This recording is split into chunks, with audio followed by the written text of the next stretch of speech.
প্রধানমন্ত্রীর উন্নয়নের ধারা অব্যাহত রাখার লক্ষ্যে সরকারের বিগত দিনের উপকারভোগীদের নিয়ে বুধবার বিকেলে বরগুনা ২ আসনে কাকচিড়ার বাজারের কলোনি মাঠে আওয়ামী লীগের সভাপতি আলাউদ্দিন পল্টুর নেতৃত্বে এক বিশাল জনসভার আয়োজন করা হয়।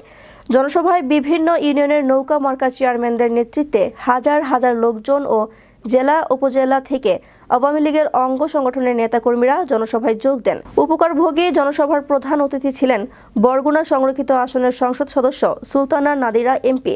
এ সময় তিনি সরকারের বিভিন্ন উন্নয়নমূলক কাজের কথা তুলে ধরেন জনসাধারণের কাছে।